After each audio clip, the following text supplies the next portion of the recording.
चतुर्थ दिवस की कथा है।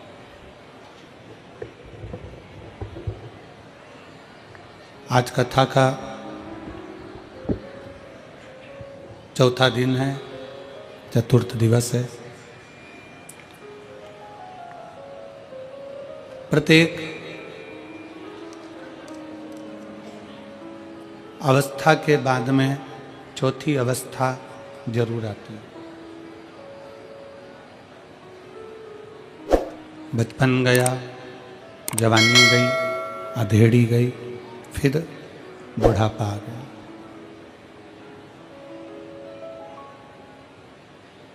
ऐसा कोई संसार में जन्मा नहीं है जिसका बचपन जाते जाने के बाद में फिर जवानी और जवानी के बाद अधेड़ी और अधेड़ी के बाद बुढ़ापा नहीं आया।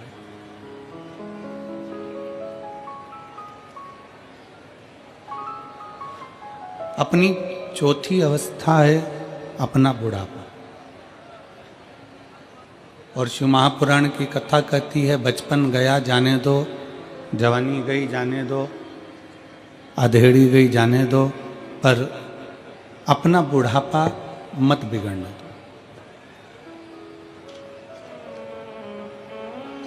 अंतिम बिंदु है मनुष्य का बुढ़ापा। ठीक है, बचपन जो निकल गया, जैसे जैसे निकला वो अपने ऊपर।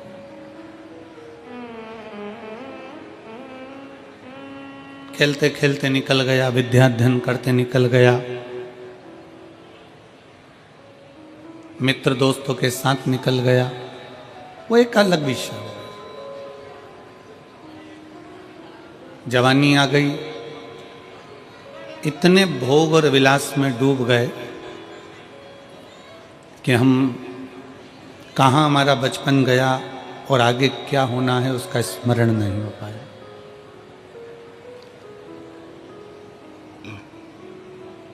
फिर अधेड़ी आ गई जिसमें हम पूरे परिवार का बोझा ढोने में, पूरे परिवार को साधने में, पूरे परिवार के काम में हम लग गए।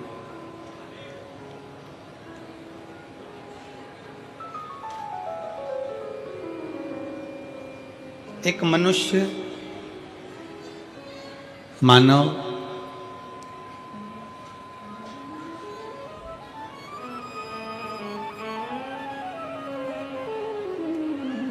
गधा, कुत्ता और उल्लू, इन चारों की जो उम्र थी वो बिल्कुल बराबर की थी, 40-40 साल। मनुष्य भी 40 वर्ष का, गधा भी 40 वर्ष का, कुत्ता भी 40 वर्ष का और उल्लू भी 40 वर्ष का।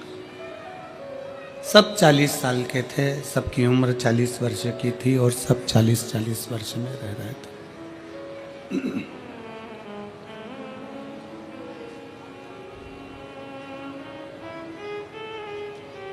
एक दिन गधे के मन में थोड़ा सा दुख हुआ और गधे के मन में दुख इस बात का हुआ कि मैं 40 वर्ष तक लोगों का बोझा ढोऊं, 40 वर्ष तक दुनिया के भार को मैं ढोता रहूं। मेरी उम्र थोड़ी सी कम हो जाना चाहिए, मुझे कम उम्र चाहिए, मुझे इतनी उम्र चाहिए ही। गधा भगवान के पास में गया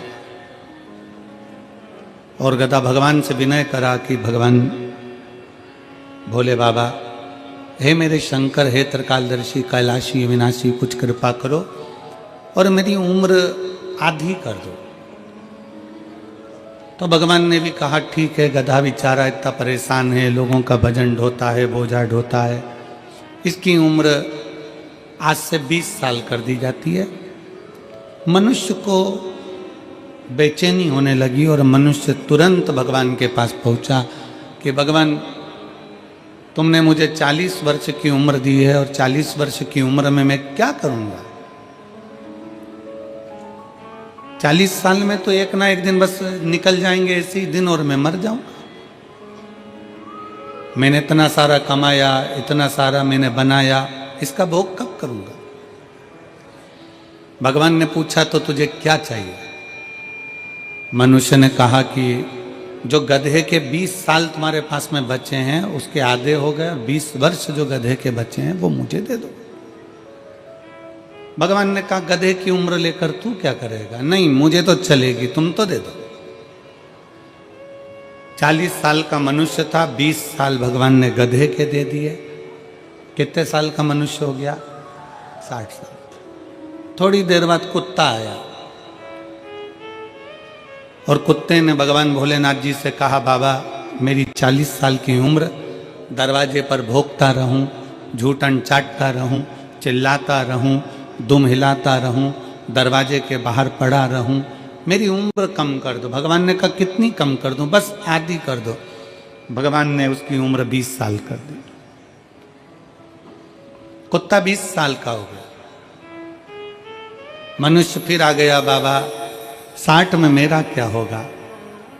भगवान ने कहा तो फिर क्या करूं? जो कुत्ते की बची है वो भी मुझे दे दो। ठीक है ले जा। 20 साल कुत्ते की भी मनुष्य को दे दी। मनुष्य कितने का हो गया? जम के बोलो, जम के जरा, 80 का।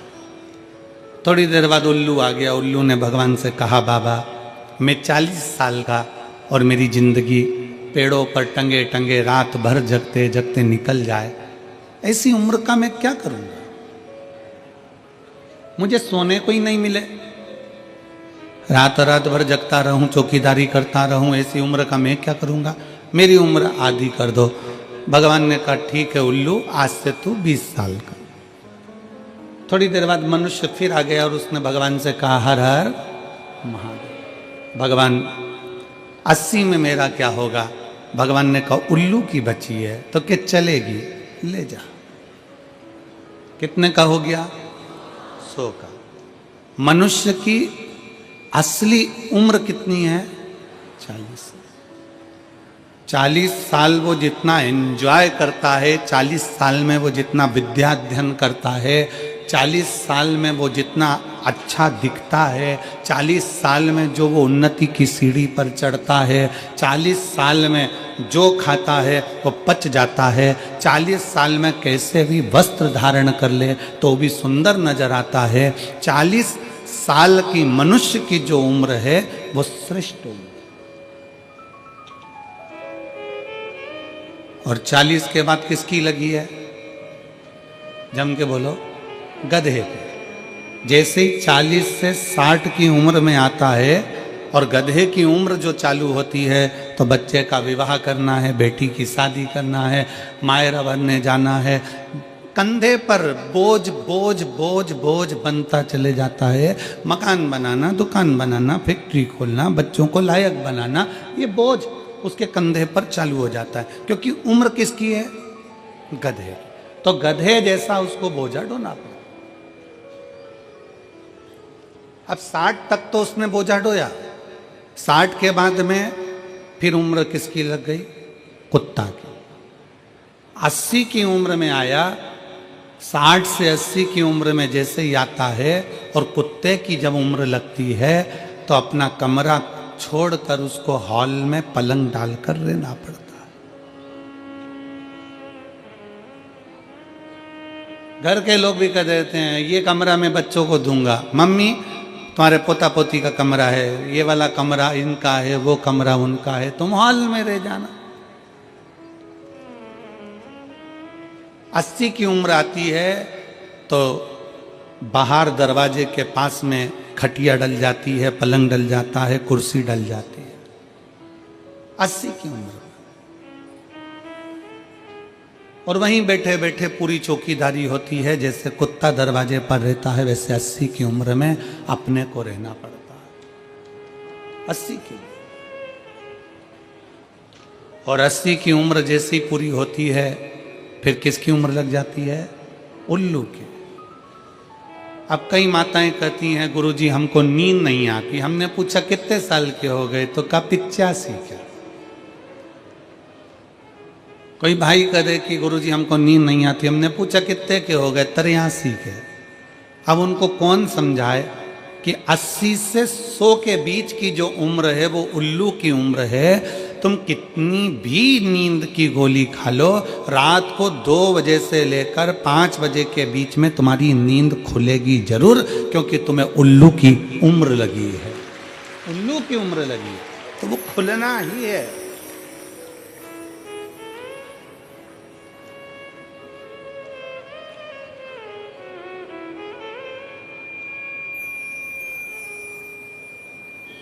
चालीस के बाद की जो जिंदगी है, 60 तक का जो जीवन है, हम दूसरों से मांग कर जी रहे हैं। अर्थात ये हमारी उम्र नहीं है। हमारी तो जो 40 साल की उम्र थी, बचपन, जवानी, अधेड़ी जो हमने निकाला, 40 तक की जो उम्र थी, खूब खाया, खूब आनंद में पचा, खूब शरीर स्वस्थ रहा, खूब आनंद की जिंदगी जी, खूब घूमने के लिए यहाँ वहाँ पूरे परिवार के साथ खूब हिमाचल उत्तरांचल ना जाने कहाँ कहाँ चले जाते थे। धीरे धीरे धीरे धीरे धीरे उम्र घटती बढ़ती चली गई और उम्र बढ़ती चली गई। अब विचार मन में आया कि अब मैं 40 का उम्र का हो गया। फिर धीरे धीरे विचार करा, बच्चे बड़े हो गए। पहले जब बच्चे नहीं थे, जब छोटी उम्र थी, तो मायके भी खूब चली जाती थी। मेरी दीदियाँ आए दिन मायके जाती थी। अब बच्चे घर में जन्म ले लिए, बच्चे बड़े होने लगे, तो बेटियों ने मायके जाना छोड़ दिया, क्योंकि इनकी पढ़ाई में लग गई, बोझा सिर पर आ गया। उनका एजुकेशन कराना जरूरी है।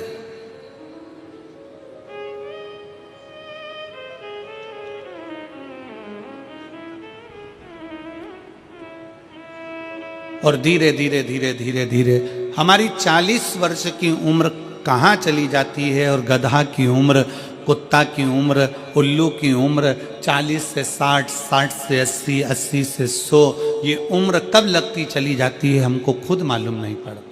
मालूम कब पड़ता है? जब वजन आता है, मस्तक पर बोझ आता है। जब एकदम घर की छोटी छोटी बहुएं, छोटी छोटी बेटियां, जिनके अभी बच्चे भी नहीं हुए ना, जब तक तो वो जिंदगी अच्छी जी रही हैं, जैसे ही बच्चे जन्म ले लेते हैं और बोझा उसके ऊपर जब पड़ने लगता है, 40 तक की उम्र के अंदर जब उसके ऊपर भार बढ़ने लगता है, तो फिर उसको चिड़चिड़ होने लगती है, बहुत अंदर से खचोटने लगता है।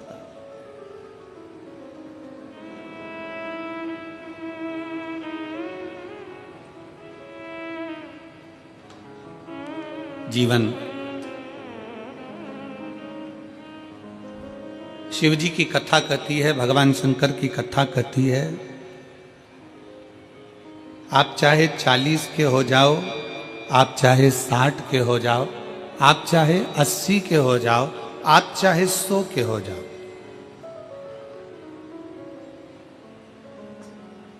आप चाहे 40 के हो जाओ, चाहे 60 के हो जाए, चाहे आप 100 के हो जाओ, पर एक चीज याद रखना, अपने घर के अंदर, अपने बंगले के अंदर वस्तु बढ़ाओ चाहे ना बढ़ाओ, पर अपने बंगले और अपने घर के अंदर अपना व्यवहार जरूर बढ़ाना।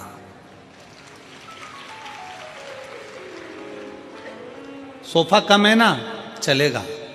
बर्तन कम है ना, चलेंगे। अलमारी में साड़ी कम है ना, चलेगी। जेवर कम है ना, चलेगा। चप्पल जूते कम है ना, चलेंगे। पलंग कम है, चलेगा। गादी तकिया कम है, चलेगा। बहुत सारा दिखावे का सामान नहीं है, चलेगा। घर में वस्तु कम होगी ना, चल जाएगा, पर घर में एक दूसरे के प्रति व्यवहार कम मत होने देना। अगर व्यवहार कम हो गया तो वो वस्तु किसी काम की। हमारा अपना व्यवहार क्या?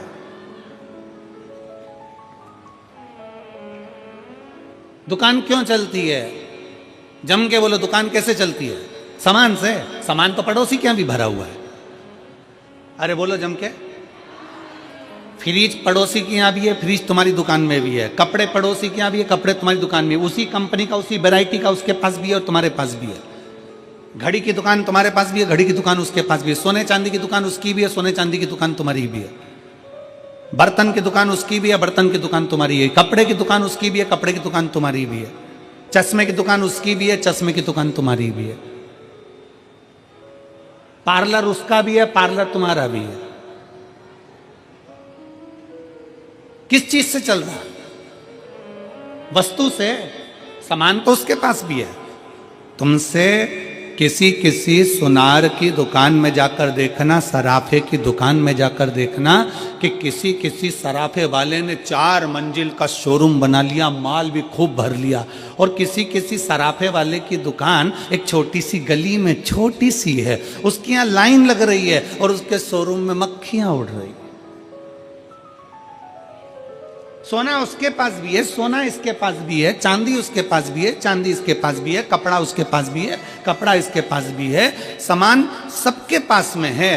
परंतु शिव महापुराण की कथा कर रही है, चाहे तुम्हारा बचपन हो, चाहे तुम्हारी जवानी हो, चाहे तुम्हारी अधेड़ी हो, चाहे तुम्हारा बुढ़ापा हो, तुम्हारे घर में वस्तु बढ़े ना बढ़े, सामान बढ़े ना बढ़े, पर तुम्हारा व्यवहार बढ़ना चाहिए। ऐसा व्यवहार होना चाहिए कि दुनिया के लोग तुम्हारे पास में आए। दुनिया के लोग तुम्हारे पास में आए। अपने व्यवहार को बढ़ाइए। व्यवहार से क्या मतलब है? व्यवहार का मतलब क्या होता है? व्यवहार का मतलब है आपकी श्रेष्ठ वाणी, आपके मन का साफपन, आपकी निर्मलता, आपकी सत्यता और आपकी एकाग्रता।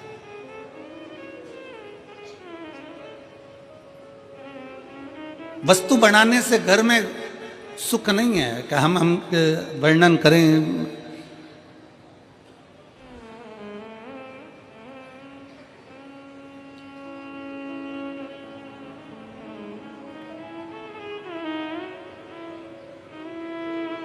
अभी हम इस कथा के पहले 3 दिन के लिए दुबई की कथा करने के लिए गए थे। एक बुजुर्ग माता की वो कथा थी, और दुबई की जो कथा थी एक बुजुर्ग माता की कथा थी, और वो कथा श्री शिव महापुराण समिति दुबई ने कराई, जिसमें 8 से 9 यजमान बने।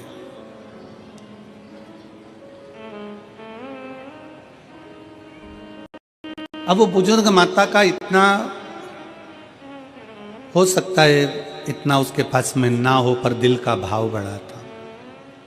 उसने पूरे मोहल्ले की माताओं को एकत्रित करा, कई समितियों को एकत्रित करा, फिर एक अग्रवाल परिवार को रखा, फिर एक अन्य अन्य परिवार, चंद्राकार आदि कैसे बहुत सारे परिवार उन्होंने वहां रखे, बहुत सारे परिवार। और सबसे कहा मेरे पास में इतना नहीं, ये थोड़ा सा है जो आप ले लो और मेरे को शिव पुराण की कथा कर। हम श्री संदीप गोयल जी को और श्री आशीष बंसल जी को और इस केदारेश्वर समिति को बहुत बहुत धन्यवाद इस चीज का देना चाहते हैं कि जितने पत्र गोयल जी, आशीष जी, जितने पत्र यहाँ आए हैं, हर पत्र में तुम दोनों का जिक्र लिखा है कि हम नहीं सुन पाते ये कथा कहीं जाकर, पर मेरठ को आपने दिया है, उसके लिए साधु, उसके लिए साधुवाद है। कई मेरी जीजियां ऐसी बैठी हैं, कई मेरे बेटाओं ने ऐसे बैठे हैं, कई बेटियां ऐसी बैठी हैं जो नहीं जा सकती थी। उनको भगवान से हापुड़ में जाकर उन्होंने पंडाल में बैठकर भगवान से प्रार्थना करी कि हमारे मेरठ में भी कथा हो जाए। और बाबा ने सुना, 3 महीने में पूरा करता है, 3 महीने के पहले मेरठ में कथा करवा दी। उसकी कृपा,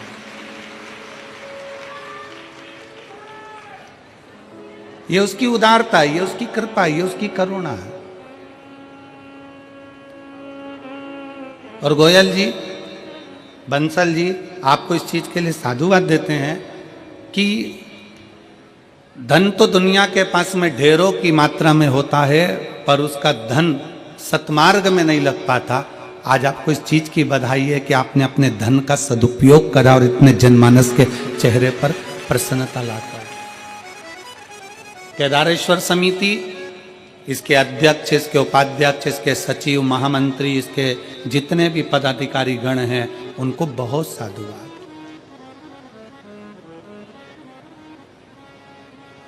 और सबसे ज्यादा साधुवाद मैं गोयल जी और आशीष जी से भी ज्यादा साधुवाद यहाँ के कलेक्टर महोदय को, यहाँ के SP, SSP, IG, commissioner, DM, SDM और यहाँ के पुलिस विभाग को, और यहाँ के चिकित्सा विभाग को, यहाँ के पीडब्ल्यूडी विभाग को, और यहाँ के IG, commissioner, collector, SP, SSP सबको बहुत बहुत साधुवाद देता हूं कि इतनी अच्छी तरह से इस कथा को संभाला है।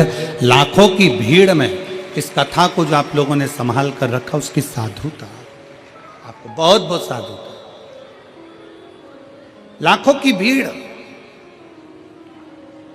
पंडालों में जगह नहीं है और लोग पंडालों के बाहर बैठे हुए हैं पंडाल पर। उस कथा को यहाँ का पुलिस प्रशासन, यहाँ का पूरा एक एक कांस्टेबल हो, पुलिस विभाग हो, यहाँ के collector, SP, SSP, IG, DIG, यहाँ के तहसीलदार आदि जितने भी हैं, सारा प्रशासन मुस्तैदी से संभालो, उसको संभालो।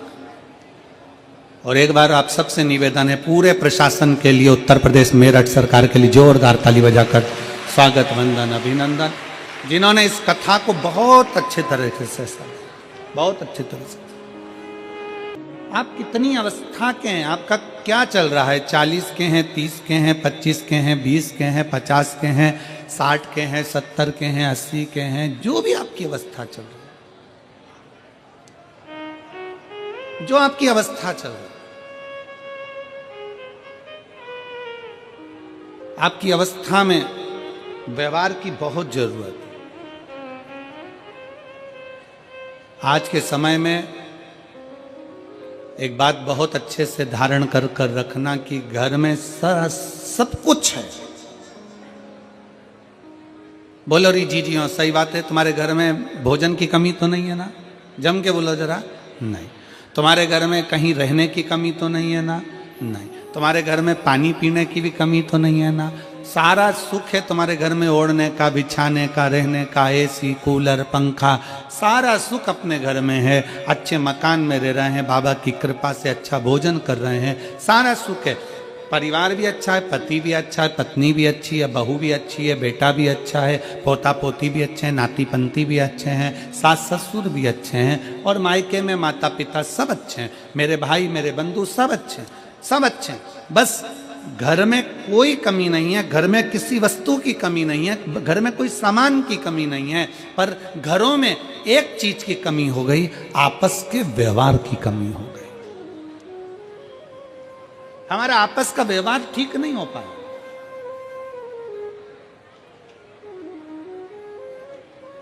हम व्यवहार से दूर होते चले गए। और शिव पुराण कहती है अपने व्यवहार को प्रबल बनाना है। शंकर की कथा देखिए, व्यवहार के बल पर शंकर भगवान के सामने 33 कोटि देवताओं ने मिलकर विष का कटोरा भेज दिया था मेरे शिव जी के सम्मुख में। विष का कटोरा,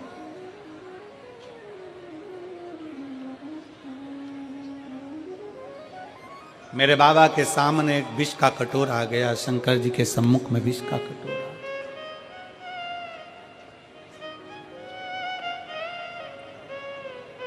कितना सोचने वाला विषय है, जरा ध्यान दीजिएगा। बहुत सावधानी से कथा सुनिए। जिस कथा के लिए आप लोग आए हैं ना, इस कथा को बड़े दिल से श्रवण करिए। कल एक पत्र था, वो पत्र कोई विमला दीदी हैं, उन्होंने लिखा है कि गुरुजी, हम जब कथा सुनने के लिए बैठते हैं तो कहीं किताब बेचने वाले आ जाते हैं, कहीं कुरकुरा बेचने वाले आ जाते हैं, कहीं फूली बेचने वाले आ जाते हैं। गुरुजी, हम हरिद्वार से रोज केवल कथा सुनने के लिए रुड़की, कहीं से रुड़की हरिद्वार के पास में है साथ, रुड़की से हम कथा सुनने के लिए रोज आते हैं प्रतिदिन। हमारा 1000-2000 रुपये रोज का खर्च होता है, पर उसके बीच में भी ये लोग इतना सामान, किताब बेचने वाले, कहीं सामान बेचने वाले आते रहते हैं, तो हमारी कथा चूक जाती है और हम बड़ी आस से कथा सुनने के लिए आते हैं। मेरा आप सबसे निवेदन है, जितने किताब बेचने वाले हों, जितने सामान बेचने वाले हों, आपसे भी निवेदन है, जितने लोग बैठे हुए कथा में, अगर कोई बेचने वाला आए, उसका हाथ पकड़कर उसको बाहर निकाल कर कहना, भैया कथा सुनने दे, रोड पे जाके बेचो, पर कथा श्रवण करना। जितने दिल से सुन सकते हो, जितनी ये झोली तुम भर सकते हो, उतना बटोर लो इसको। जितना दिल लगा सकते हो बाबा से उतना दिल लगा लो तुम, जितना लगा सकते। कहीं किस्मत होगी आपकी और हमारी, कहीं सौभाग्य होगा आपका और हमारा, जो आप और हम इस कथा को श्रवण करने के लिए बैठे हैं। और ना जाने कितने तो टीवी के सामने बैठे बैठे भगवान से प्रार्थना कर रहे हैं, हमको भी पंडाल में बुला लेता, हम भी कथा श्रवण कर लेते, हमें भी यहाँ आमंत्रित कर लेता, हम भी पहुंच जाते। कितने तरस रहे।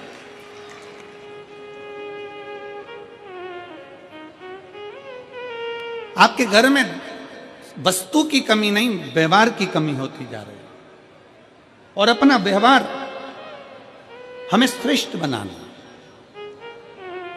शंकर जी की कथा कहती है, शिव जी के सामने 33 कोटि देवताओं ने मिलकर विष का कटोरा लाकर रख दिया। विष का कटोरा भगवान शंकर के हाथ में दे दिया, ये विष है, ये विष।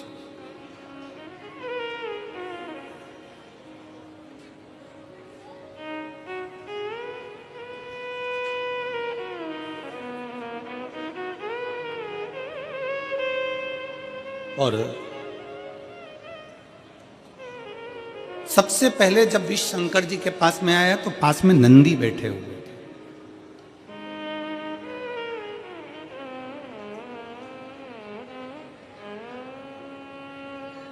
शंकर जी के सम्मुख में नंदी बैठे थे। जैसे ही देवता विष का कटोरा लेकर आए तो नंदी उठकर खड़े हो गए। नंदी उठे, खड़े हुए, और नंदी ने पूछा, ये क्या है इसमें, इस पात्र में क्या है, इस पात्र में है क्या? आप सबको मालूम होगा, आप सबके स्मरण में होगा कि शंकर भगवान को जब धतूरा चढ़ाया जाता है, धतूरा देखा है आप लोगों ने? जम के बोलो जरा, देखा है? तो कांटे कांटे होते हैं।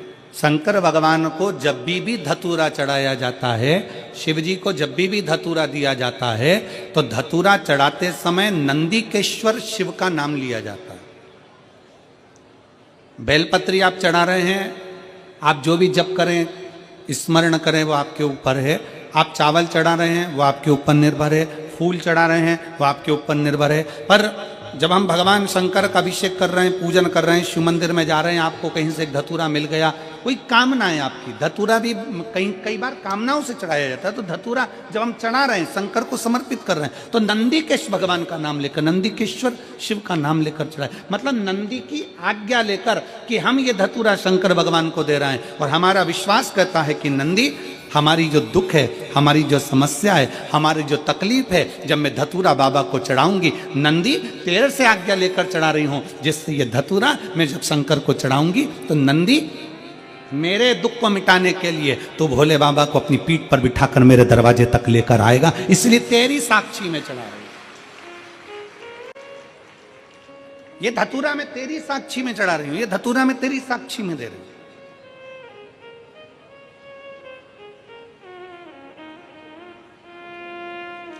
ये मैं तेरे विश्वास पर, तेरे भरोसे पर दे रही हूं। एक पत्र है,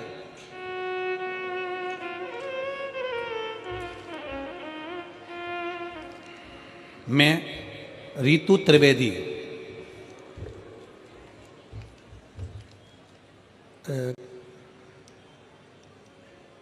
नाम आप लोग पढ़ के बता देना क्या लिखा है, तो हम बोल देंगे, ठीक है? मैं रीतु त्रिवेदी, पत्र में मो चौक अमरोहा, क्या लिखा है? अमरोहा, अमरोहा यही है क्या आसपास में? अच्छा, अमरोहा निवासी, फ़ोन नंबर मेरा ये है, कहीं बैठी हो तो हाथ हिला सकती हैं। बाबा की महिमा का मैं क्या गुणगान करूं। पति अमरदीप शर्मा को लीवर सिरोसिस हो गया था, जिसकी वजह से पेट में पानी भर गया था, तिल्ली बढ़ गई थी, हार्निया हो गया था, पीलिया हो गया था। हमने अमरोहा के 4-5 बड़े बड़े डॉक्टरों को दिखाया, उन्होंने कहा ठीक होने का कोई चांस नहीं दिखता। कोई लीवर बिल्कुल खराब हो गया है, इनकी सेवा करो, क्योंकि हाथ पैर में बहुत ज़्यादा सूजन आ गई है। इनका इलाज लीवर ट्रांसप्लांट ही करना पड़ेगा, जो दिल्ली में है। मैंने सोचा हमारे पास तो पैसे ही नहीं हैं। अमरोहा मुरादाबाद 3 महीने में जो पैसे थे वो लग गए। सब रिश्तेदारों के फ़ोन उठाना बंद कर दिया। मैंने बाबा से प्रार्थना की, बाबा क्या मेरी लाज नहीं रखोगे? मैं क्या हो गया? मैंने तो आपको जल चढ़ाना प्रारंभ कर दिया, क्या गलती हो गई बाबा? तब हम उनको दिल्ली के ILMBS हॉस्पिटल में लेकर गए। तबीयत ज़्यादा खराब हो गई, उनका ट्रांसप्लांट करना पड़ेगा, ये दिल्ली के हॉस्पिटल में बोल दिया गया, ILBS में बोल दिया गया। इसका खर्चा लगभग 50 से 60 लाख का आएगा। हमारा पास इतना धन नहीं था, फिर करें तो करें क्या? हमने भी बाबा का नाम लेकर कह दिया कि कहीं से भी पैसे की व्यवस्था करेंगे, आप तो ऑपरेशन की तैयारी करो। अब ट्रांसप्लांट करने के लिए लीवर की जरूरत पड़ेगी, कहाँ से दोगे? रिश्तेदारों की मदद नहीं मिल रही। बाबा के भरोसे पर 1 लोटा जल शिव को समर्पित कर बाबा से विनती करी, और विनती करी बाबा से, और सब दूर हमने फोन किया पर कोई चांस नहीं लगा। आखिरी में करें तो करें क्या? क्या चीज हो मेरे पास में नहीं? सोचती हमारे पास तो क्या है, कुछ भी नहीं। जब मेरे पास में जब कुछ भी नहीं, तो बाबा पर आश्रित होकर 1 लोटा जल समर्पित कर बाबा को विनय कर दी। और गुरुदेव मैं क्या वर्णन करूं, लीवर तो बदलना था, कक्ष में भी लेकर चले गए, पर 9 नवंबर 2023 को भर्ती करा। 10 नवंबर को उनका ऑपरेशन होना चालू हुआ। ऑपरेशन के लिए लेकर गए तो जांचें पूरी चालू हो गई, और जांच करने पर वापिस बाहर आकर डॉक्टर बोले कि इनका लीवर डैमेज नहीं है, लीवर ने काम करना प्रारंभ कर दिया। अब हमारे पास में तो पैसा नहीं। तब डॉक्टर ने कहा काउंटर पर जाओ और तुम्हारा पूरा हिसाब बना लो। काउंटर पर पहुंचने पर हिसाब बनाया तो हिसाब में भी 1 रुपया देने का नहीं निकला। मैं बाबा को यहाँ धन्यवाद देने के लिए आई हूँ। कहीं बैठी हो रितु त्रिवेदी, अमरोहा निवासी, कहीं बैठी हो तो आ सकती हैं बेलपत्र लेने के लिए। शिव तत्व की प्राप्ति इसी को कहते हैं।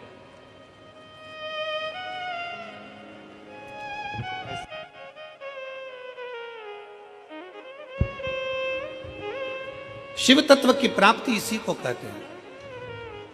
भगवान शंकर की उदारता इसी को कहते हैं। शिव जी के पास में, भगवान शंकर के पास में विष का कटोरा पहुंचा। विष का कटोरा,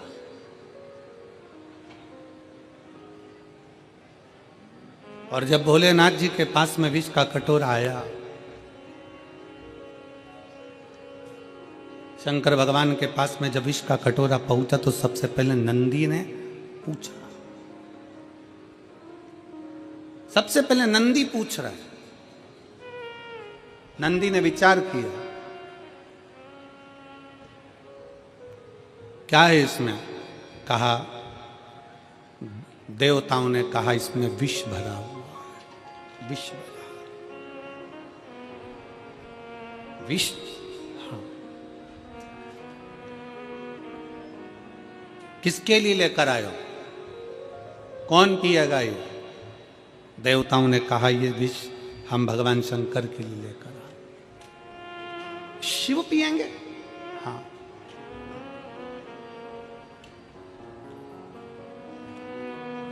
नंदी की आंख में से आंसू बहने लगे। जैसे ही आंख में से आंसू बहे, वहीं पर भृंगी खड़ा था, और भृंगी ने पूछा कि ये आज नंदी तुम रो रहे हो, तुम्हारी आंख में आंसू भरे हुए? नंदी किस लिए? नंदी कहते हैं आज भोले बाबा के लिए। दुनिया के लोग, कोई बेलपत्र लाता है, कोई जल लाता है, कोई दूध लाता है, कोई सामग्री लाता है, पर आज मेरे भोले बाबा के लिए विष आया।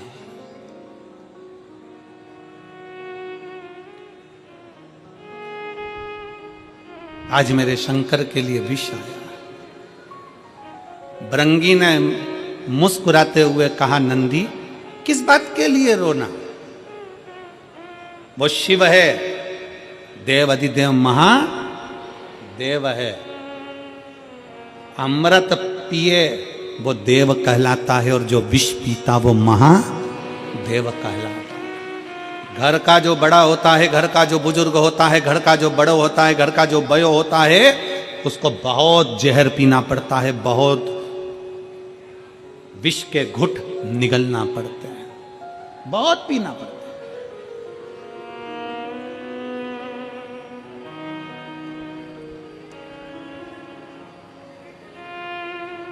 दुख झेलना पड़ता है। घर का बड़ा जो होता है ना, घर का जो बुजुर्ग होता है, मेरा सभी माताओं से निवेदन है, मेरे घर के बुजुर्गों से निवेदन है, मेरे सम्मुख में बैठे हुए माता पिताओं से निवेदन है कि एक बात अपने भीतर उतार लो।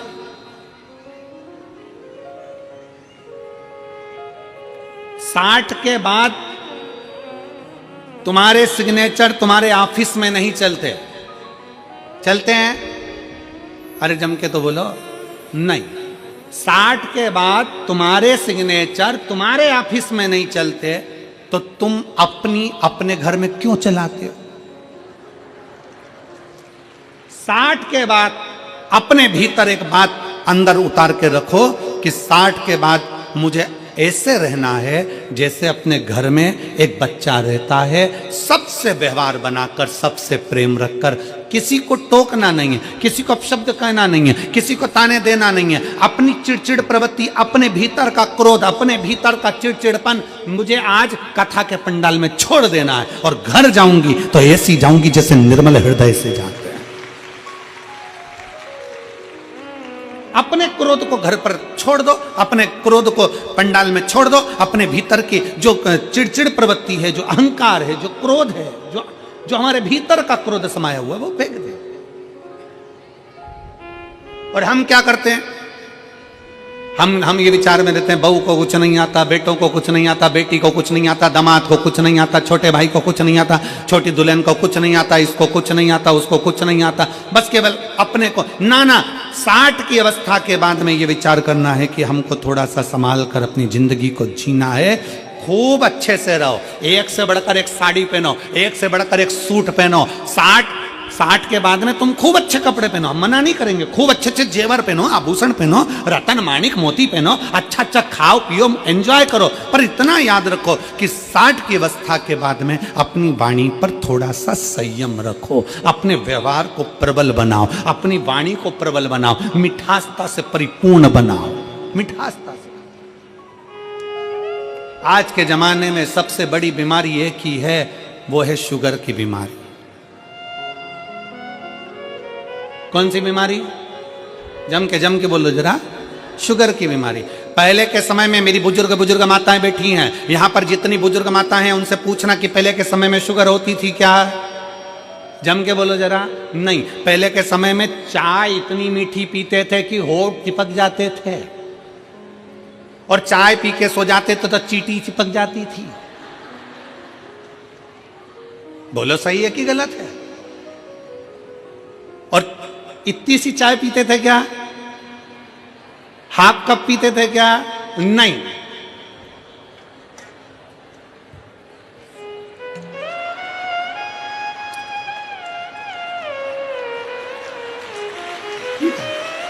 इतनी सी चाय से क्या होगा? तुम सोचो, जरा विचार करो कि इतनी सी चाय पीते थे। नहीं, दूध पिए इतना गिलास भर के, लोटा भरकर, मक्खन खाए ढेर सारा, खूब मीठा मीठा लड्डू पेड़ा, भोजन करे तो मीठा होना जरूरी है, उठे तो मीठा होना जरूरी है। चाय ढेर सारी लोटा भर के पीना, सुबह दोपहर शाम 3-4, और कहीं पे भी चले जाए फिर चाय आन दो, फिर मीठा आन दो। तो ये तो अपने चलता रहता। तो शुगर की बीमारी थी क्या? नहीं। क्यों नहीं थी? क्योंकि पहले शुगर की बीमारी इसलिए नहीं थी कि लोग मीठा खाते थे तो मीठा बोलते थे। आज के ज़माने में लोग मीठा खा तो रहे हैं पर बोल नहीं पा रहे, तो वो शुगर जो है ना वो ब्लड में चली जा रही है, इसके कारण ब्लड में शुगर की बीमारी हो रही है। इसका लेवल बराबर करना है तो मीठा खाओ और मीठा बोलो। मीठा बोलोगे तो शुगर का लेवल बराबर चलता रहेगा, ना हाई ना कम, न लो ना हाई। शुगर के लेवल को बराबर रखना है तो मीठा खाओ, मना नहीं है, पर जीवान से मीठा निकालते रहो। इतना मीठा निकालो फिर वही वाली बात आ गई, प्रेम से बोल सब मिल मैं नहीं सुनिया पहाड़ों वाली माँ वैष्णव रानी वो जग कल्याणी। तो अब यही मिठास अपने परिवार में भी हमको देना है। बहुत मीठा बोलकर, इतना मीठा बोलकर, जब बोलो तुम्हारे मुख से ऐसा लगना चाहिए कि मिठास जो तुमने खाई है खीर, जो तुमने खाया तिल्ली का लड्डू, जो तुमने खाया है मैसूर पाक, जो तुमने खाया है काजू कतली, वो तुम्हारी जिह्वा से झलकना चाहिए कि मैंने इतना मीठा बोला। मिठास बोलो तो सही, एक बार प्रेम से बोलकर देखना, ए जी, और पक्का इतना प्रेम से बोलोगी तो वो खसक लो जी, वरना 500 गया जी। मिठास परिपूर्ण होना चाहिए, मिठास परिपूर्ण।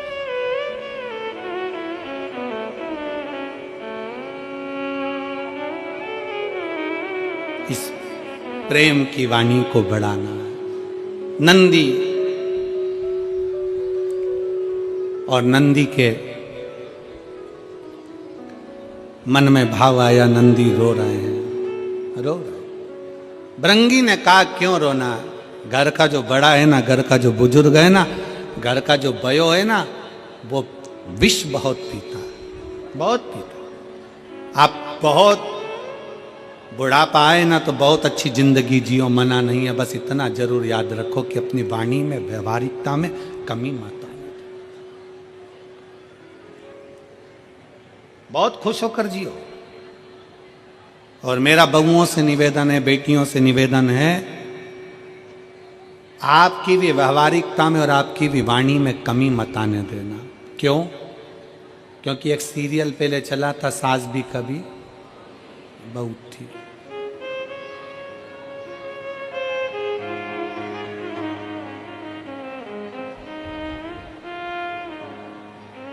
उसका एक लाइन बड़ी सुंदर थी, आप लोगों ने श्रवण करी होगी। उस सीरियल की एक लाइन हमेशा गुनगुनाने में आती थी, आप लोगों ने स्मरण करा होगा। अंतिम बिंदु है आत्मा, शंकर की शरणागत। बच्चा हो ना, उसको भी मीठा बोलना सिखाओ।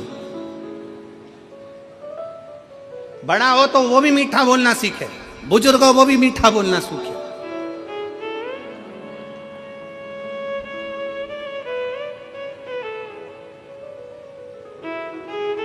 जितना प्रेमवश बोल सकते हो उतना प्रेमवश बोलिए। शिव कथा कर रही है, सम्मुख में विष का कटोरा, देवता लेकर खड़े हैं। विष पिलाने के लिए देवता जो विष पिलाने आए हैं तो शंकर भगवान का गुणगान कर रहे हैं, शिव की स्तुति कर रहे हैं, गुणगान कर रहे हैं।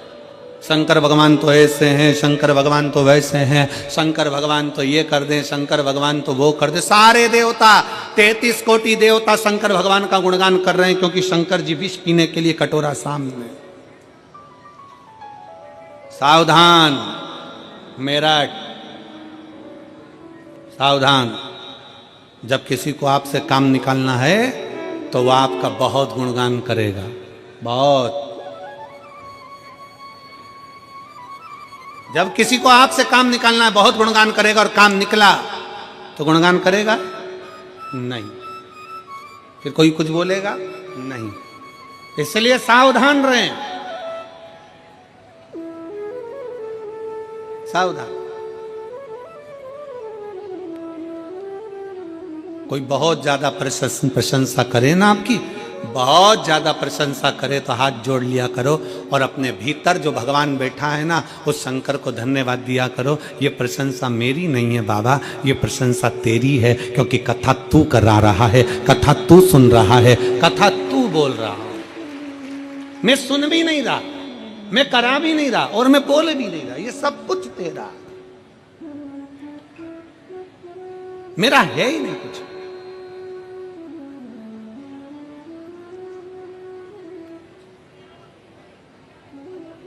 शिव जी की प्रशंसा हो रही थी, बहुत प्रशंसा, बहुत प्रशंसा। भगवान शंकर नेत्र बंद करके बैठे हुए थे। मां पार्वती मैया का आगमन हुआ। माता पार्वती जी का आगमन हुआ और देखा कि देवता बड़ा मीठा बोल रहे हैं, बड़ा मीठा। और बोलो मीठा। मीठा बोलने के लिए तो हमारा शास्त्र भी कहता है कि जितना बन सकता है उतना मीठा बोलिए, जितना प्रेम से बोल सकते हो उतना प्रेम से बोलिए। हमारा शास्त्र भी वर्णन करता है। और मनुष्य का शरीर मिलाई काय के लिए है कि अच्छा खाओ और अच्छा, जम के बोलो जरा, अच्छा खाओ और अच्छा बोलो। वो एक बचपन में हम हमारे बच्चे लोगों को पढ़ाते थे, तो बचपन में एक पोयम चलती थी, मिट्टू मिट्टू तोता डाली ऊपर सोता, हरी मिर्ची खाता। इधर चलती है कि नहीं चलती है? अरे बोलो तो जम के, चलती है? छोटे छोटे बच्चों को याद होगी। मिट्टू मिट्टू तोता डाली ऊपर सोता, हरी मिर्ची खाता, राम राम बोलता। कितना ज्ञान की पोयम है कि मिट्टू तोता कड़वी मिर्ची खाकर, तोता इतनी तीखी मिर्ची खाकर भी भगवान का नाम ले लेता है। तोता इतनी कड़वी मिर्ची खाकर, इतनी तीखी मिर्ची खाकर भी मीठा बोल लेता है। और इंसान इतना मीठा खाने के बाद भी 24 घंटे मुंह से इतनी गाली बोल लेता है।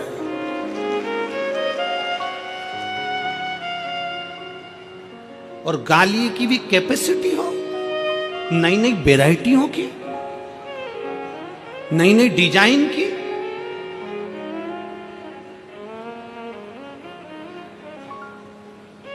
कितना सुंदर है। एक पक्षी भी हमको सीख दे रहा है कि पक्षी अगर कड़वी चीज खा रहा है, पक्षी अगर तीखी चीज खा रहा है तो भी मीठा बोल रहा है। तो ये तो हम मनुष्य हैं। हम मानव में यो विद्वत्ता होना चाहिए, हम मनुष्य में वो विद्वत्ता होना चाहिए, हम मानव में वो प्रेम और वो विद्वत्ता प्रबल होना चाहिए कि हम कितना मीठा बोले, हमारी मिठास क्या हो, हमारे शब्दों की वाणी का प्रभाव क्या हो। हम मीठी वाणी कैसे बोल सकते हैं, हमारे भीतर के शब्द कैसे होना चाहिए। अपनी शब्दों की मिठासता का स्मरण रखें।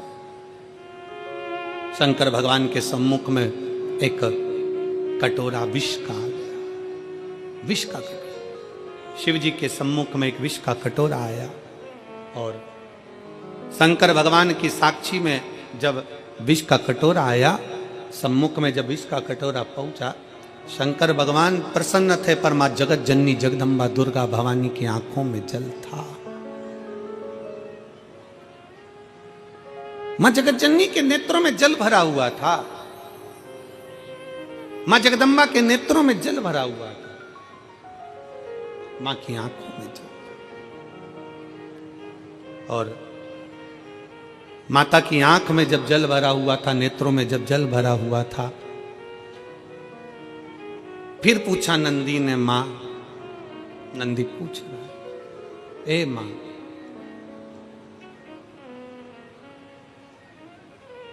आप आंसुड़ा क्यों ढलका रही हो? मां, आपके नेत्रों में जल क्यों है, किस लिए?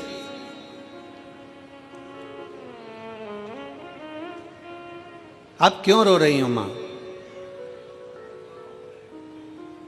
पार्वती जी कहती हैं कि शंकर भोले हैं, मैं अपने पति को जानती हूं, उनका एक नाम भव है, भव। शिव जी का एक नाम भव है, और भव का मतलब है कि दुनिया में किसी को दुखी नहीं देख सकते वो। अगर आप तकलीफ में हो और शंकर को पुकार रहे हो, शंकर को एक लोटा जल चढ़ा रहे हो, तो शंकर भगवान को आना ही पड़ेगा, कोई उनको रोक नहीं सकता, शिव आते ही हैं।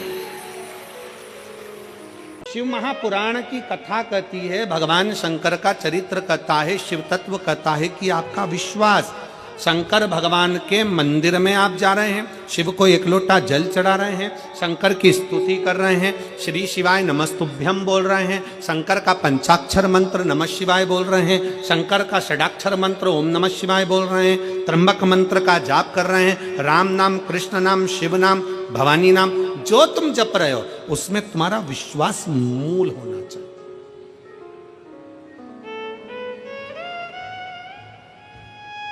पार्वती जी को चिंता इस बात की लग गई, नैनों में जल भरकर। नंदी कह रहे हैं मां शंकर भगवान को रोकना, ए मां शिव जी को रोको वो विष ना पिए, शिव जी को रोका जाए कि वो विष ना पिए। पार्वती जी कहती हैं मैं जानती हूं मेरे प्रभु का नाम भव है, और भव साधारण नहीं, सबको सुखी देखने वाले, सबका दर्द खुद लेने वाले, सबका दुख स्वयं अपने ऊपर लेने वाले, सबकी तकलीफ, सबके रोग, सबकी बीमारी अपने ऊपर ले लेते हैं और उसको भव से तार देते हैं। ऐसे मेरे महादेव हैं। मैं जानती हूं, मैं जानती हूं, मैं पहचानती हूं, मैं इसका स्मरण जानती हूं कि वो साधारण नहीं हो सकते। ये मैं जानती हूं कि शिव मानेंगे नहीं और देवताओं के हित के लिए वो विष पी जाएंगे, विष का पान करेंगे।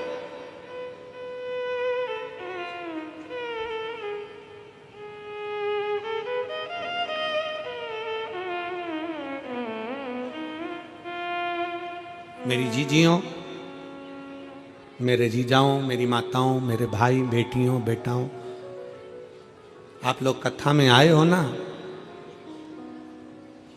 कितना किसका दुख है, किसकी कितनी तकलीफ है, आप खुद जानते हो। हमें मालूम नहीं है, हम कोई अंतर्यामी मंतर्यामी नहीं है, और ना तुम्हारा हम भूत जानते हैं, ना तुम्हारा हम वर्तमान जानते हैं, और ना हम तुम्हारा भविष्य जानते हैं। हमें हमारा ही नहीं मालूम तो हम तुम्हारा क्या खाक बताएं। हमें हमारा ही नहीं मालूम तो हम तुम्हारा क्या बताएंगे। ना हम तुम्हारा वर्तमान बताएंगे, ना हम तुम्हारा भविष्य बताएंगे, ना हम तुम्हारा भूत बताएंगे, क्योंकि ये तीन काल है, भूत वर्तमान और भविष्य, और तीन काल का अधिपति मेरा शंकर है, इसलिए उसको महाकाल कहते हैं। इस तीन काल का अधिपति मेरा शंकर है, इसलिए त्रिकालदर्शी, तीन काल का दर्शी, तीन काल को जानने वाला, उसको महाकाल कहते हैं। हम आपका ना भूत जानते हैं, ना वर्तमान जानते हैं, ना भविष्य जानते हैं, इसलिए आपसे हाथ जोड़कर निवेदन है, हमारे चक्कर में मत पड़ना, पर इतना याद रखना उस महाकाल के चक्कर में पड़ जाना, तीनों काल क्लियर हो जाएंगे।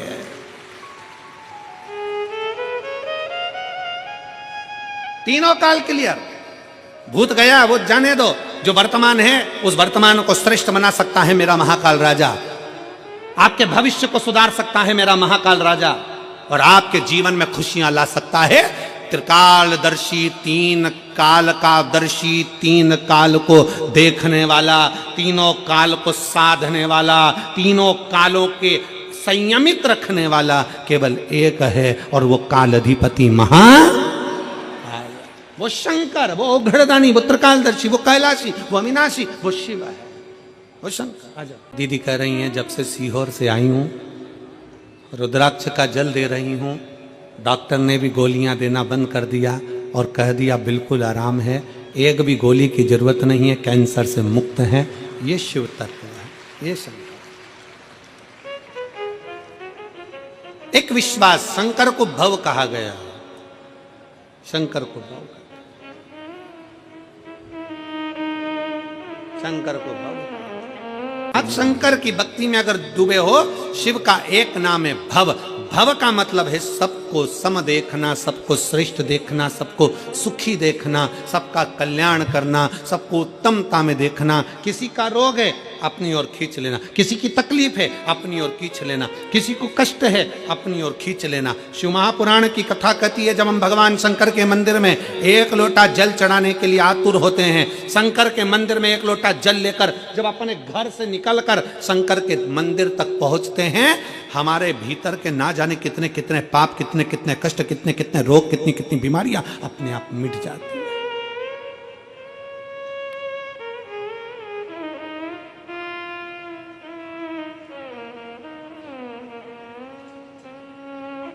कितना सुंदर एक प्रसंग आता है,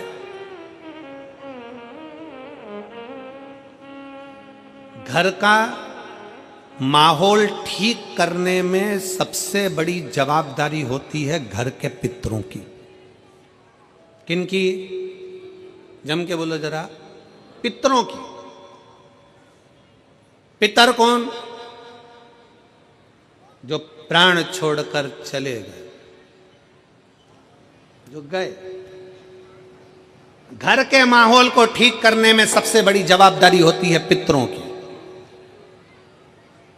सबसे बड़ी जवाबदारी है पितरों। पितर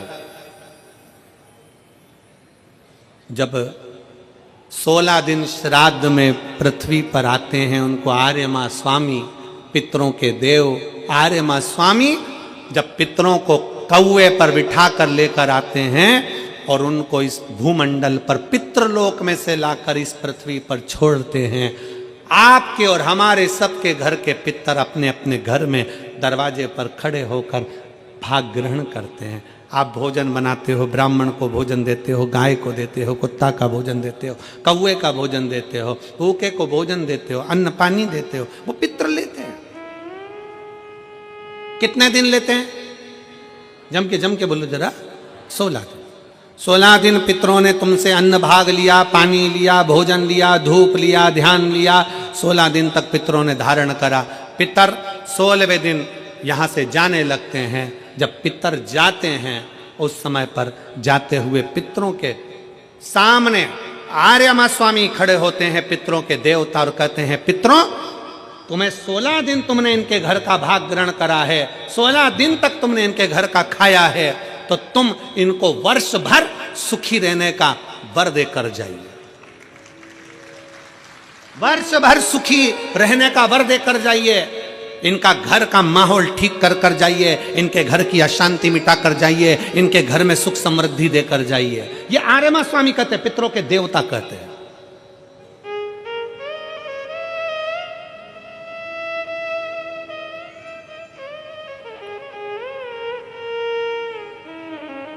तब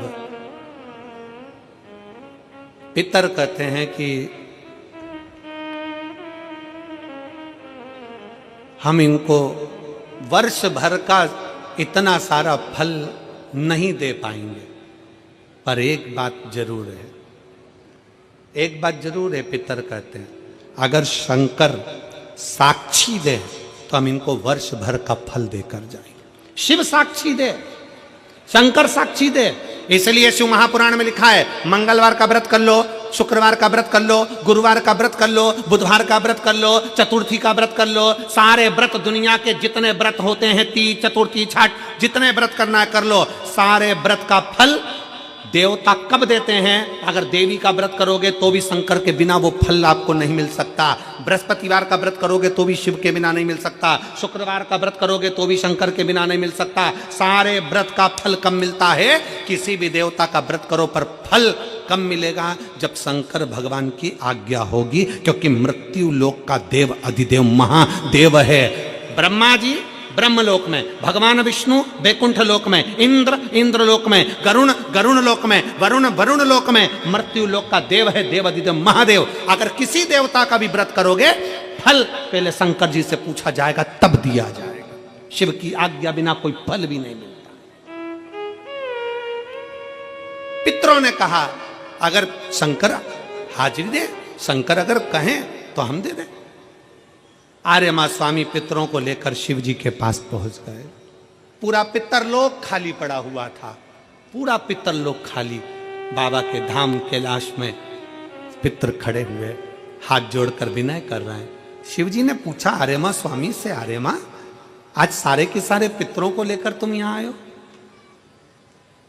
क्या बात है, क्यों आए हो?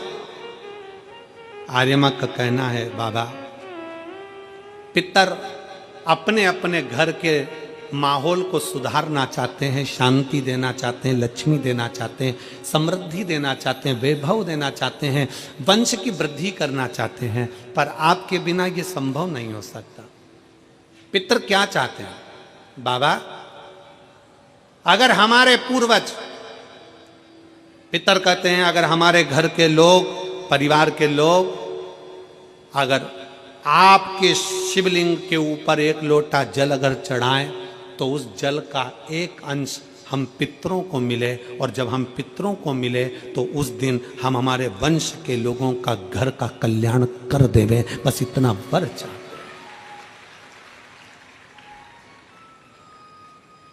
शिव महापुराण की कथा कहती है, शंकर भगवान को जब घर में से एक लोटा जल लेकर निकलते हो ना, जब शिव को एक लोटा जल चढ़ाते हो ना, उसका एक अंश पितरों को मिलता है। और जब घर में पितरों को अंश, एक लोटे जल में से थोड़ा सा अंश पितरों को भगवान शंकर देते हैं, तो घर के पितर तुम्हारे को वर प्रदान करते हैं, तुम्हारे घर में शांति का अनुभव होता है और वैभव और सुख और वंश की वृद्धि होती है। शिव के करीब में पितृ भी विराजमान। कई लोग मंदिर के अंदर, एक पत्र है, उस पत्र में बहन जी ने एक प्रश्न किया।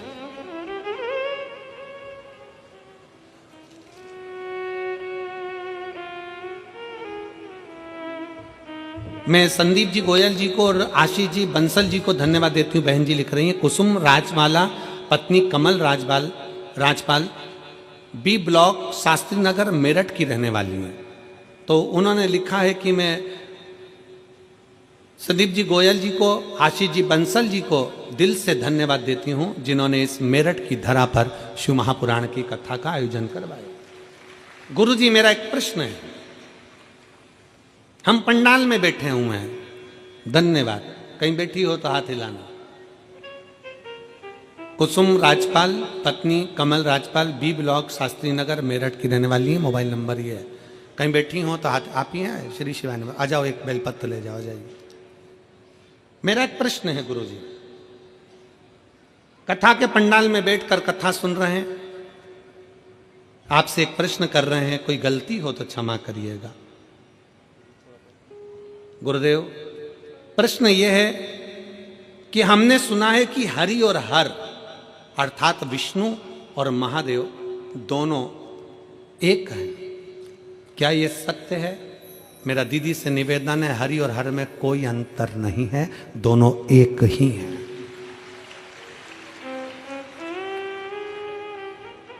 दोनों एक हैं। गुरु जी, क्या मैं हरि के लिए तुलसी की माला और हर के लिए रुद्राक्ष की माला पहन सकती हूँ? शिव महापुराण की कथा में हमने बहन पहले भी वर्णन किया कि तुलसी और रुद्राक्ष दोनों आप अपने गले में धारण कर सकते हो। शंकर हरि हर का रूप है, वो कृपा बरसाता ही है। कोई अगर आपसे कह दे कि रुद्राक्ष पहनने वाला तुलसी नहीं पहन सकता, कोई आपसे कह दे कि तुलसी पहनने वाला रुद्राक्ष नहीं पहन सकता, समझ लेना केवल आपको पागल बना रहा है। हमारा शास्त्र कहता है, हमारा शास्त्र वर्णन करता है, अगर शास्त्र का अध्ययन करें, शिव महापुराण पढ़े, स्कंद पुराण पढ़े, लिंग पुराण पढ़े, नर्मदा पुराण पढ़े, कुर्म पुराण पढ़े, विष्णु पुराण पढ़े, अग्नि पुराण पढ़े, पद्म पुराण पढ़े, ब्रह्म वैवर्त पुराण पढ़े, नारद पुराण पढ़े, देवी भागवत पढ़े, एक एक पुराण में आपको उसका वर्णन मिलेगा कि हम भगवान की, नारायण की तुलसी भी अपने गले में धारण कर सकते हैं और भगवान शंकर का रुद्राक्ष भी हम अपने गले में धारण कर सकते हैं। दोनों कृतार्थ कर देते हैं, दोनों कृतार्थ। डबल इंजन की सरकार।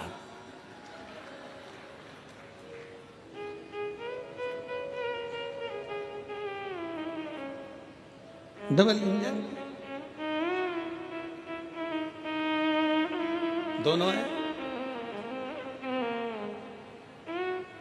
भगवान नारायण भी, और फिर निवेदन है,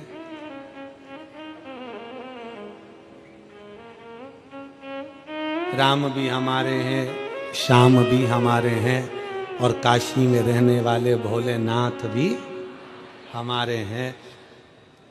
सनातन धर्म में बस सबसे बड़ी खूबी इसी चीज की है कि तुम राम भजो, कृष्ण भजो, शिव भजो, भवानी भजो, तुम्हारी मर्जी पड़े, जिस देवता को भजो, पर निवेदन इतना सा है कि किसी और धर्म को मत भजो। कहीं इधर उधर कहीं जाकर ना हमें अपमान करना है, किसी धर्म का हमें अपमान भी नहीं करना, किसी धर्म के हम लिए अपशब्द भी नहीं कहना है। हमारे धर्म का, हमारे सनातन के, हमारे देवताओं का आदर करो। घर की रोटी खाओ, जूठन खाने के लिए काय को कहीं पर जाओ, अपना घर का भोजन करो।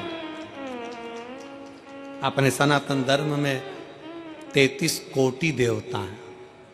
कितने? जम के बोलो जरा। 33 कोटि देवता हैं। बफेट लगा हुआ है, बफेट। जो तुम्हारी रुचि का हो उसको ग्रहण कर लो। जो तुम्हें अच्छा लगे, राम कृष्ण शिव भवानी दुर्गा आदि कादिक देवताओं का जो भजन आ जाए, जो भजन आपसे बन जाए वो स्वीकार करें। इसलिए शिव कथा कहती है महाराज, शिव कथा कहती है शिव जी के सम्मुख में आया हुआ हलाहल विष जहर पार्वती मैया जानती हैं कि शंकर बिना पिए रहेंगे नहीं। क्यों? क्योंकि शिव भव है।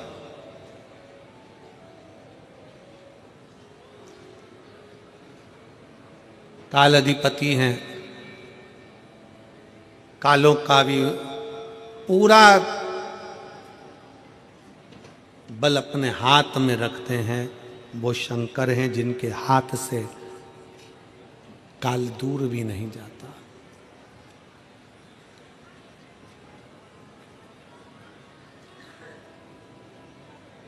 शिव ओघड़ी है, ओघड़दानी है। ओघड़दानी का मतलब मालूम है ना आप लोगों को? ओघड़नाथ का मतलब मालूम है? ओघड़दानी का, ओघड़नाथ का क्या मतलब होता है? व्यक्ति को ऊर्जा प्रदान करना,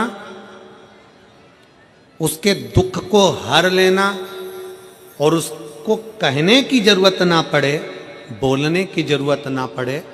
जिस भाव से वो मेरे पास आया है, कुछ ना मांगे तो भी जो दिल में सोच कर आया है वो उसको प्रदान कर देना। वो ओघड़नाथ है। बोलो गणनाथ भगवान की हर हर महादेव। उसको ओघड़नाथ कहते हैं। बिना सोचे बिना समझे आया और दिया।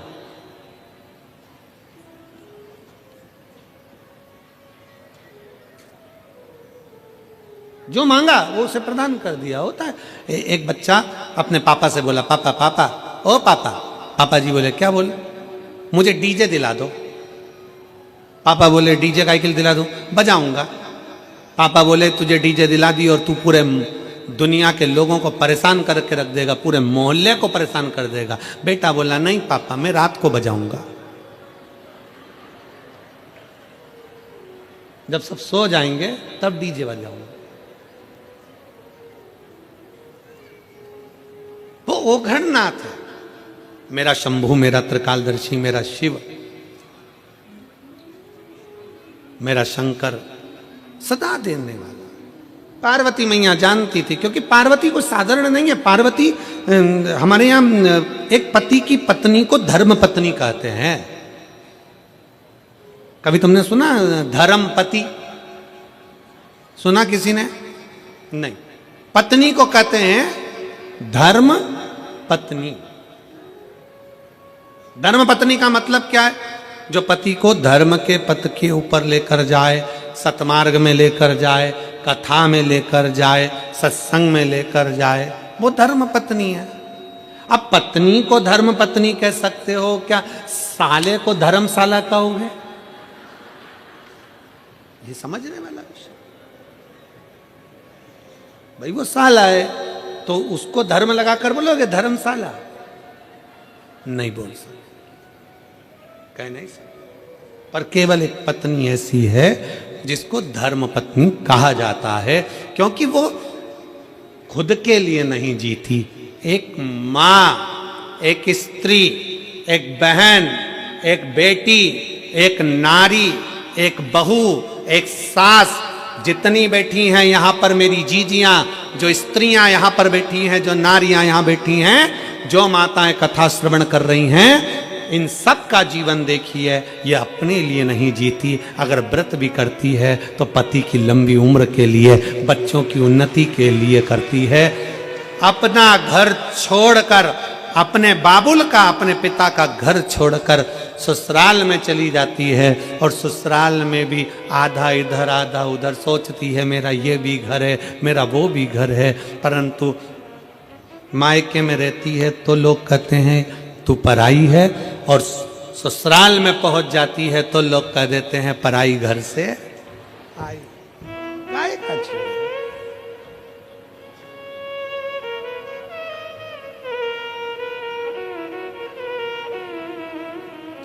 लिए नहीं जीती, स्वयं के लिए नहीं जीती। वो पूरा जीवन उसने अपने परिवार को दिया है, पूरे परिवार, पूरा जीवन दिया। और परिवार वालों से क्या चाहिए एक स्त्री को, एक नारी को? शंकर भगवान की धर्म पत्नी माता पार्वती जी को शंकर जी से क्या चाहिए था? शिव जी से क्या चाहिए? केवल आदर। क्या चाहिए? सम्मान, आदर। 33 कोटि देवता में कोई देवता ऐसा नहीं जिन्होंने अपनी धर्म पत्नी को इतना आदर दिया हो जितना शंकर भगवान ने पार्वती को दिया है।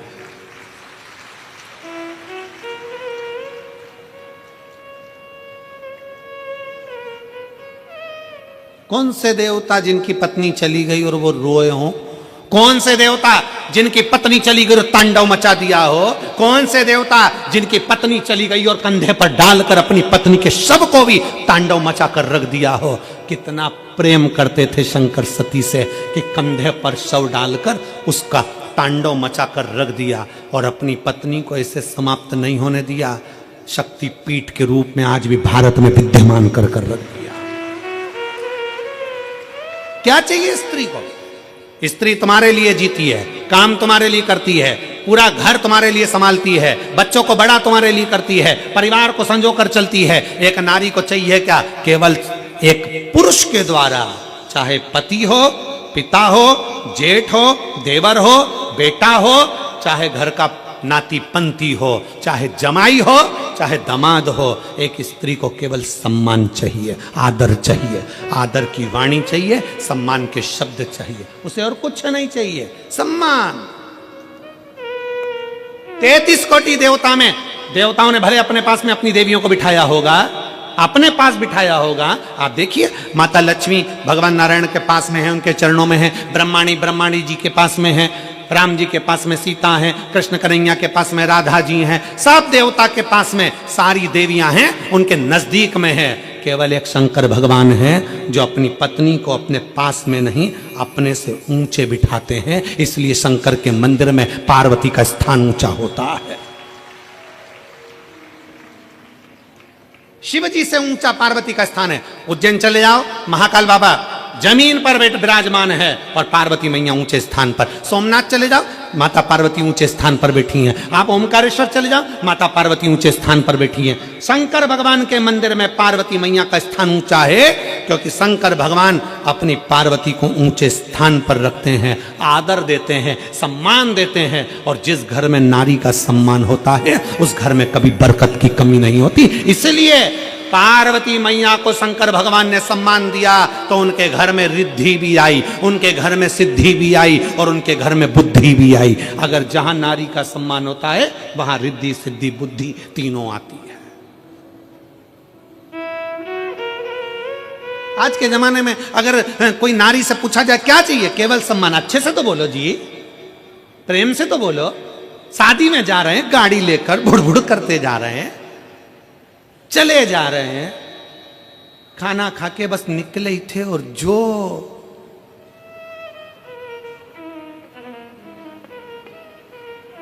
जो माचिस लगी। और किस बात के लिए? थोड़ी सी कोई बात होगी उसके पीछे चिढ़कर जवाब दे दिया। चिढ़कर। किसने? पति ने गुस्से में आकर चिढ़कर। अरे शादी में जा रहे हो, अच्छे से व्यवहार कर कर जाओ। नहीं जाना है तो बिल्कुल मत जाओ। कहीं घूमने जा रहे हो तो अच्छे व्यवहार से जाओ।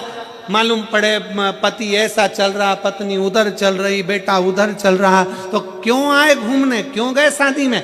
व्यवहारिकता, प्रेम। अभी कथा कह रही थी वस्तु और व्यवहार में सबसे ज्यादा जरूरी है, जम के बोलो, व्यवहार। तुम भले उसको चांदी की थाली में रोटी मत खिलाओ पर चांदी जैसे बोल तो बोलो रे, सम्मान के शब्द तो बोलो रे, इज्जत के वाणी तो बोलो। व्यवहारिकता खत्म।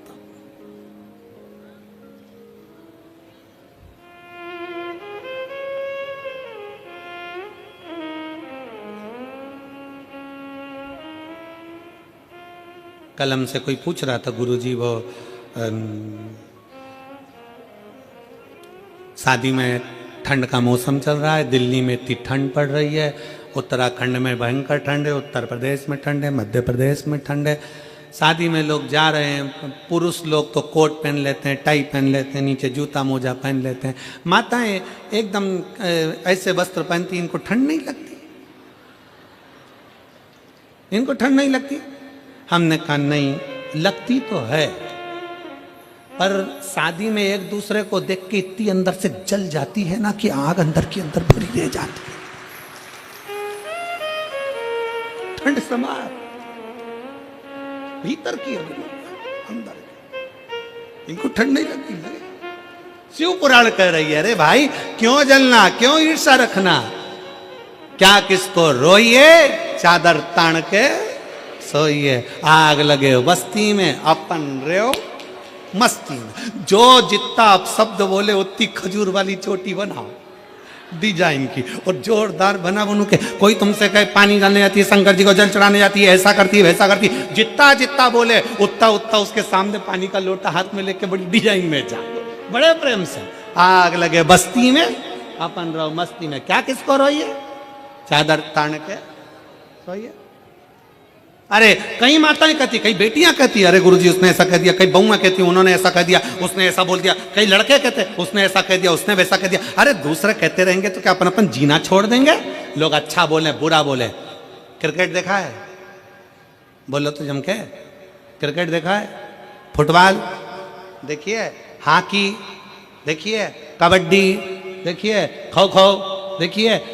मैदान में क्रिकेट हो रहा है, मैदान में फुटबॉल खेली जा रही है, मैदान में हॉकी खेली जा रही है, पूरा ग्राउंड खचाखच भरा है, सब चिल्ला रहे हैं, और क्रिकेट वाला अपना बैट और अपना बॉल चला रहा है। उसको मालूम है ये चिल्लाते रहेंगे और मुझे अपना कर्म करना है, इसलिए मुझे आगे बढ़ना है। दुनिया चिल्लाती रहेगी, अपशब्द कहती रहेगी, ताने देते रहेंगे, गालियां देते रहेंगे, लोग चिढ़ते रहेंगे, आपस में बीच बीच में कुड़ते रहेंगे, पर अपने को अपना छक्का और चौका लगाते रहना है और आगे बढ़ते रहना।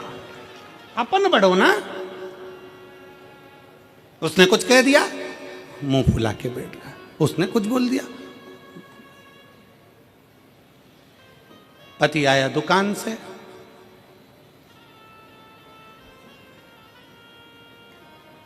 हुआ क्या, मां उधर मुंह फुला के बैठी, पत्नी उधर मुंह फुला के बैठी। पति समझ गया, रसोई घर में गया, मक्का की रोटी निकाली, सरसों का साग निकाला, खा गया, चुपचाप जाके सो गया। पत्नी ने कहा तुमसे इतना नहीं पूछते बना कि मैं क्यों गुस्सा हूं? पति बोला मैं मम्मी का चेहरा और तेरा चेहरा देखकर समझ गया था तुम दोनों की आपस में कुछ हुई होगी। आग लगे बस्ती में, सियोर वाला कहता है रहो अपनी बस्ती में, खाओ पियो, मिठा रहिए, प्रेमवश, स्नेहवश। पार्वती मैया जानती थी कि शंकर भगवान बिगर विष पिए रह नहीं सकते, विष पिएंगे क्योंकि वो भव है। दूसरे का दुख उनका अपना दुख है, दूसरे की तकलीफ उनकी अपनी तकलीफ है, दूसरे का कष्ट उनका अपना कष्ट है, वो रहेंगे नहीं इस बात। और जब भरोसा दृढ़ होगा ना तो शिव को मिलने में देरी नहीं लगेगी, शंकर मिलता। उनकी मां बोली मेरी बेटी युवान अवस्था में अगर मुंह से आवाज ना निकले, निपट गूंगी रहे, बोल ना पावे, तो एक मां से पूछो कि उसके हृदय की दशा क्या होगी। और आपसे भी निवेदन है, जितने पंडाल में बैठे हो,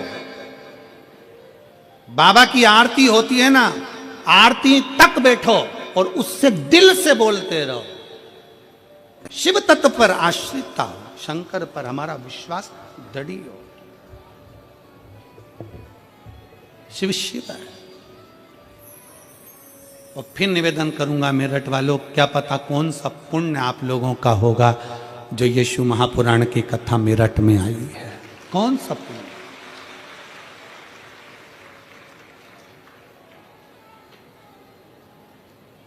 दिसंबर 2024 के विराम की कथा रायपुर छत्तीसगढ़ में 24 दिसंबर से 30 दिसंबर तक होगी। ना जाने कौन सा पुण्य छत्तीसगढ़ वालों का होगा जो दिसंबर एंड में भी शिव कथा है।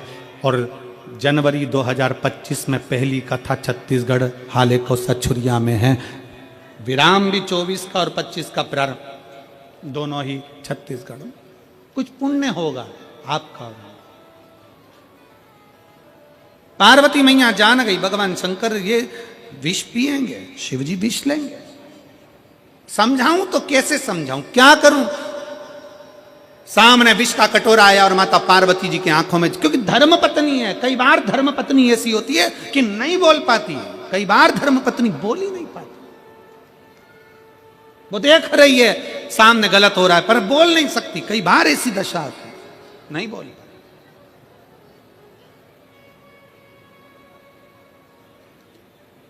किससे कहे, क्या कहे, किससे बोले? जिसने पत्र लिखा है अगर वो बहन आई हो तो बेलपत्र लेने आ सकती हैं। नाम माधुरी चौहान, ग्राम बरखेड़ा, जिला फरुखाबाद, उत्तर प्रदेश की हैं। मेरा मोबाइल नंबर ये, आ सकती हैं बेलपत्र। शिव तत्व की प्राप्ति हो शंकर। और फिर निवेदन करेंगे, कई लोग हमसे कहते हैं गुरुजी हम व्यासपीठ के पास में आते हैं एक बेलपत्र लेने के लिए, यहाँ से कोई गिफ्ट, कोई आइटम, कोई सामान इस व्यासपीठ से हम देना पसंद नहीं करते, क्योंकि इस बेलपत्र के आगे दुनिया का सारा ठाट और बाट फीका है, सब फीका।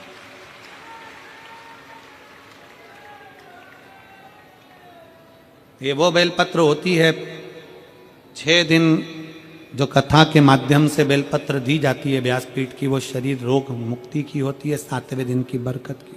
तो उस हिसाब से उस बेलपत्र के आगे सब फीका है, सब। दुनिया का सुख है भगवान शंकर का एक स्वरूप। मेरे शंकर मानेंगे नहीं, वो पिएंगे। मैं समझा कैसे सकती हूं? धर्म पत्नी माता पार्वती जी और रो रही हैं, आंखों में आंसू भर गया। नंदी ने पूछा, मां जब शंकर जी विष पिएंगे तो कैसे उस हलाहल विष को पचा पाएंगे, क्या होगा? पार्वती मैया ने कहा, चुप रहे नंदी, आप शंकर को विष पीने दे।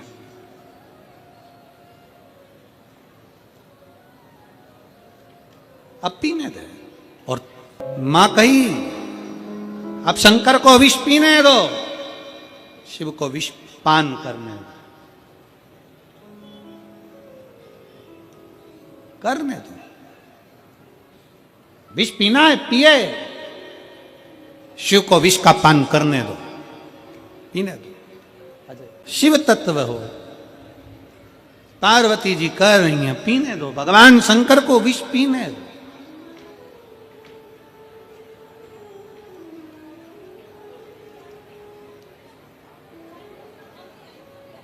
मां, शिवजी अगर विष पिएंगे तो क्या शंकर रहेंगे? नंदी के शब्द हैं। पार्वती जी कहती हैं, नंदी तो चिंता मत कर। एक स्त्री, एक नारी, भारत की भूमि की नारी एक ऐसी नारी होती है जो काल से भी पति को छुड़ाकर लेकर आ जाती है, वो स्त्री भारत भूमि की होती है। एक प्रसंग आता है, एक संत विदेश घूमने गए और विदेश में एक संत जब घूमने गए तो एक स्त्री एक कब्र के पास में बैठकर ऐसे पंखा कर रही थी। कब्र के पास बैठकर पंखा कर रही थी तो संत ने पूछ लिया कि तुम ये क्या कर रही हो? तो किसी ने कहा कि पति मर गया, हवा कर रही है, पति मर गया। भारत के संत को लगा कि हमारे यहाँ की नारी से बड़ी नारी है विदेश की नारी, जो पति मर गया कब्र के अंदर सो रहा है तो भी पंखा कर रही है, इससे बड़ी सातित्ववान कौन होगी? तो संत ने पूछा, तुम ये पंखा क्यों कर रही हो? तो वो स्त्री बोली, हमारे देश का नियम है जब तक पति की कब्र सूख नहीं जाती तब तक हम दूसरी शादी नहीं कर सकते, इसलिए सुखा रही। हवा कर कर के सुखा। संत जान गए भारत की नारी के आगे सब नारियां फीकी हैं, क्योंकि भारत माँ है, सभ्यता और संस्कृति की देने वाली है। बोल भारत माता की जय।